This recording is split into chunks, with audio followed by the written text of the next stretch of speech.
Hello everyone and welcome to ABC Interactive English. I'm Mike. I am Rainbow. And as you can see, we are surrounded by beautiful, colorful balloons. It's the Hot Air Balloon Festival. It's the Taiwan International Balloon Festival. Which happens in August of every year. It does, and it's one of the most spectacular festivals that we have here in Taiwan. Now, as you can see, when we say it's a balloon festival, we're not talking about the balloons you blow up for a birthday party. No, these are hot air balloons. Huge hot air balloons that fly in the sky. As you call them, that's right, and they carry passengers up into the sky. And at this festival, there's what?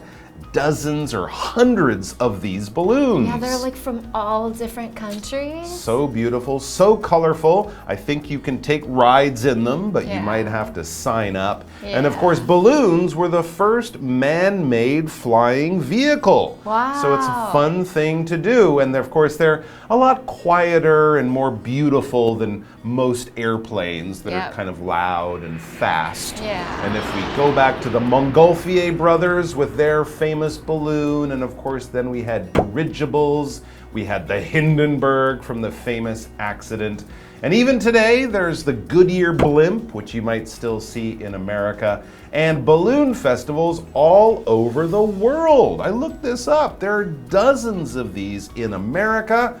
I even remembered that there's one in Canada, in Saint-Jean-sur-Richelieu in Quebec. They have a balloon festival, but you don't have to go that far. All you have to do is hop on a train or a bus or grab someone who could drive you down to Taidong for the Taiwan International Balloon Festival. Are you ready to go? Yeah, but you know what? I'm gonna take a plane. You're gonna take a plane down there? 50 minutes. Well, watch out for the balloons when you're landing. You don't want to run into a balloon because that would really ruin the festival. All right, guys, let's check it out with the first part of our article.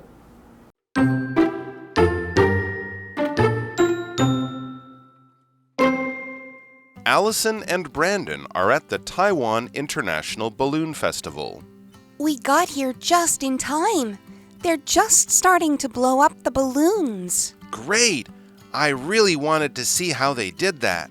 It looks like they lay the basket on its side. Right. Then they turn on the burner to heat the air inside.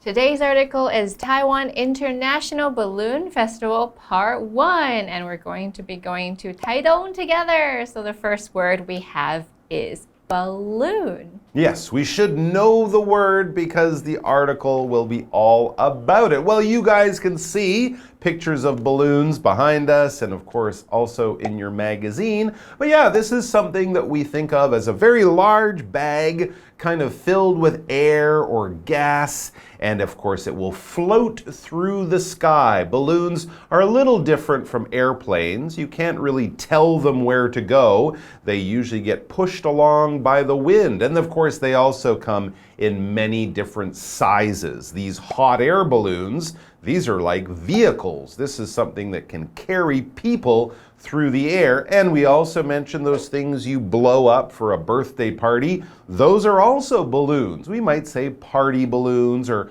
hot air balloons or helium balloons with a special gas in them. But as long as they have that shape and they're filled with gas or air, generally we can call those balloons, no matter what shape or size they are. All right, let's get into our dialogue and find out who are we going to be joining at the balloon festival. Our friends Allison and Brandon are going to be joining us. Allison and Brandon are at the Taiwan International Balloon Festival. So exciting. I know, I'm kind of jealous that we're not there with them, but we will enjoy their trip as they tell us what they're doing. And it seems Allison kicks off the dialogue. Allison says, we got here just in time. They're just starting to blow up the balloons. We're seeing them on the ground and they're slowly going up, and it's really nice because we're sitting on the side of the mountain. Wow. There's some breeze on our faces and we're here with good friends. Okay, and often they do this in the early morning at night. Very early, yeah. So that the flame from the fire yeah. that blows up the balloons is even more beautiful and spectacular. Notice there, yeah, they said blow up the balloons. Yeah. You would definitely blow up a balloon like a party balloon because you're blowing into it.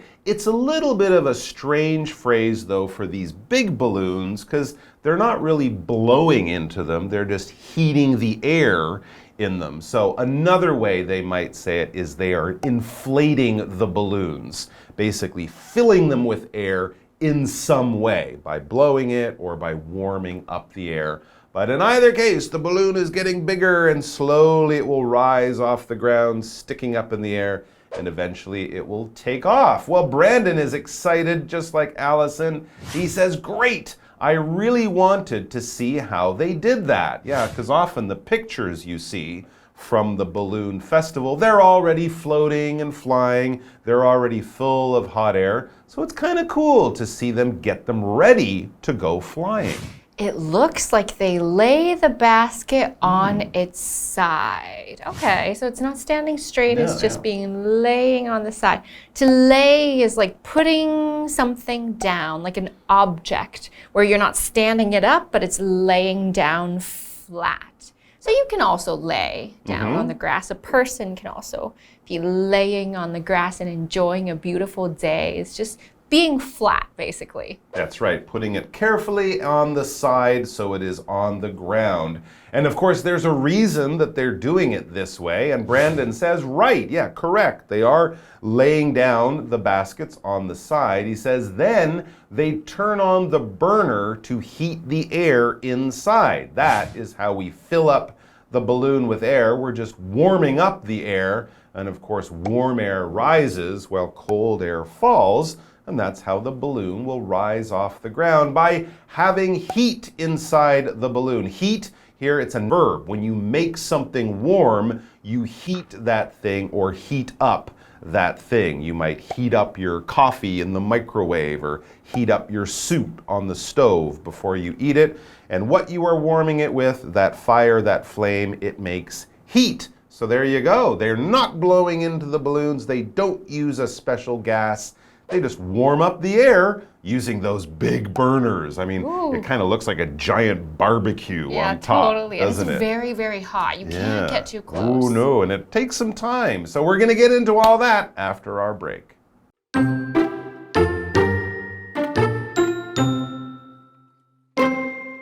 I don't envy the guys that are holding the balloon open. Why not? I think they have a really cool job. That fire is really powerful, and I wouldn't want to be in front of it. Yeah, and I imagine it gets pretty hot.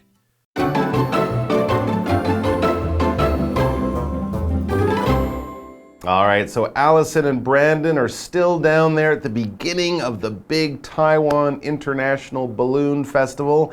They're so early that the balloons are still on the ground being filled with hot air. They haven't even started to fly around. But this is a wonderful and very special thing to see, and it's actually really interesting how they actually get these balloons flying and going off the ground. Yeah, and Allison says, I don't envy the guys that are holding the balloon open. I guess it's really difficult. Well, it would probably weigh a lot, right? Because those balloons are really big. Plus, really heavy. They would be really near the burners that are producing all that flame and heat. So it looks like a difficult job. You'd be hot, you'd be tired, your arms would probably be holding the balloon open for at least a few, I don't know, half an hour or maybe a few hours or something. Gosh. So it would be difficult. And when you see someone doing something difficult, you kind of say, I'm glad I'm not that guy. Yeah, and another way to say that would be, I don't envy that guy. To envy someone is to be jealous of somebody because you want to be where they are. You want to have something they have. Maybe their job looks so exciting and you're like, I envy you because I would love to travel the world or something like that. But in this case, we don't envy them because it's really heavy and it's really hot and it probably takes a very long time. Well, at least Allison doesn't envy them. I think Brandon has a different idea. Yeah, that's right. Or at least he doesn't quite understand why Allison really wouldn't want to do that job. So he says to her, why not? Why wouldn't you want to do that? And then he gives his point of view. I think they have a really cool job. So I guess you could say Brandon does envy those guys a little bit, but maybe that's also because Allison has thought a little bit more about what the job would really be like. She explains her idea next. That fire is really powerful, and I wouldn't want to be in front of it. She doesn't want to be sweating and feeling like she's gonna get burned. That's right. You have these 4 giant barbecues, flames shooting out from the hot gas they're burning.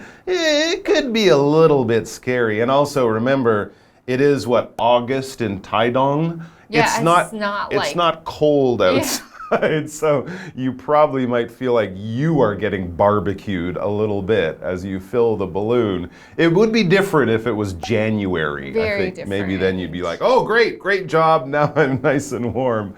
But as Brandon says, after he listens and thinks about what Allison just told him, he might be changing his mind. He says, yeah, standing near all that fire, yeah. And he says, I imagine it gets pretty hot. Well, yeah, when you're standing near powerful flames and heat, it will definitely get hot. Now, powerful, this is an adjective that just means it has a lot of power. It's full of power.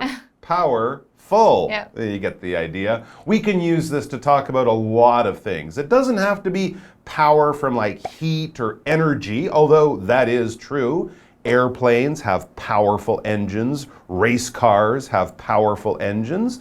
We can talk about someone who goes to the gym being very powerful, or bears are powerful animals compared to chickens. We could also talk about ideas or words being powerful, or a person can be powerful if they're rich, if they have an important job, or something like that. So basically, we're talking about the things that you do and the things that you have the ability to do. If you have a lot of that stuff, if you can do a lot, you would be powerful in some kind of way. All right, guys, that's all the time we have for today. It's been a powerful opening to our look at the Balloon Festival, but the balloons are still on the ground. So we haven't seen the most powerful part yet. But we only have 2 more days. I want to see some balloons flying. I think we will be getting that tomorrow. So come back and join us for that. Until then, keep watching the skies. Allison and Brandon are at the Taiwan International Balloon Festival. We got here just in time. They're just starting to blow up the balloons. Great! I really wanted to see how they did that. It looks like they lay the basket on its side. Right. Then they turn on the burner to heat the air inside. I don't envy the guys that are holding the balloon open. Why not? I think they have a really cool job. That fire is really powerful, and I wouldn't want to be in front of it. Yeah, and I imagine it gets pretty hot.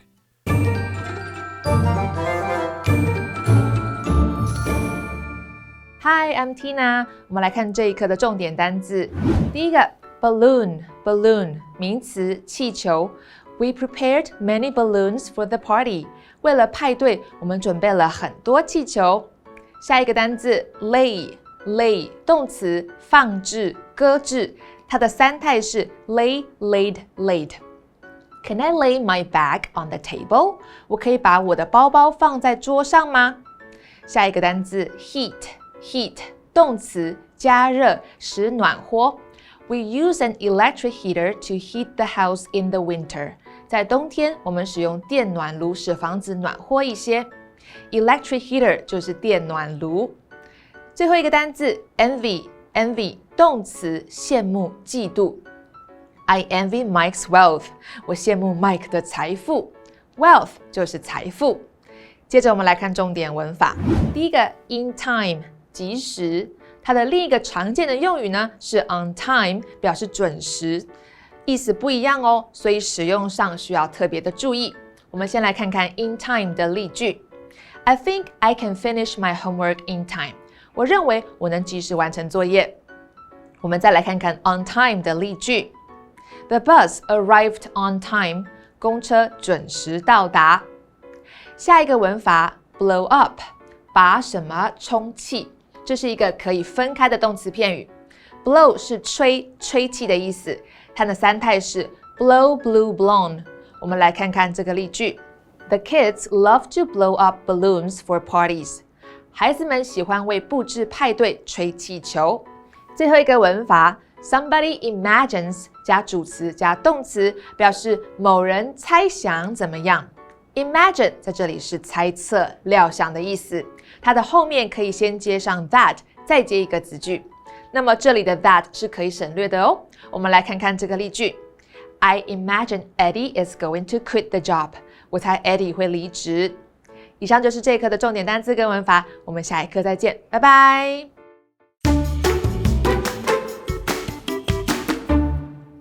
Although we all love a nice modern city with modern buildings, modern everything, it's always such a pity when history gets lost. Some of the old buildings get destroyed, some of the old paths get destroyed, but at Chong-Yang Old Pathway, they've really tried to keep these things restored so that we get to see what the history of Chiayi used to be. So let's take a look and learn a little bit about this old pathway.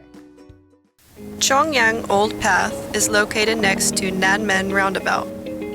This old path is about 200 meters long. But this short path has a long story of 300 years. During the Qing Dynasty, this path was the main route to the south gate of Jiuluo City.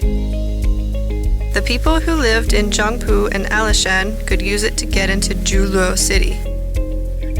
And the location of the south gate was at the present Nanmen Roundabout. During the Japanese-ruled period, this path became an important milestone for industry development. However, because of the development of the city, this road became narrow. Its prosperity almost faded away. To let people know about this place, many local volunteers beautified Chong-Yang Old Path. They painted the walls to make this old path beautiful. Many colorful flowers have been planted on both sides of the old path. You can even see some creative things made by waste. There are also some tourist spots along Chong-Yang Old Path. They are Jin Transing Factory, the huge cypress-made bucket, He Ming-de's former residence, and so on. With the help of many people, Chong-Yang Old Path has a different life now.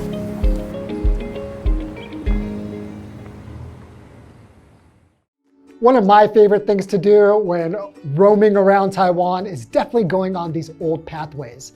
Which makes this one so special is it's just the residents who live there who decided to beautify it by painting the walls, putting up art, and making sure that everybody doesn't forget about this old pathway and its historical significance.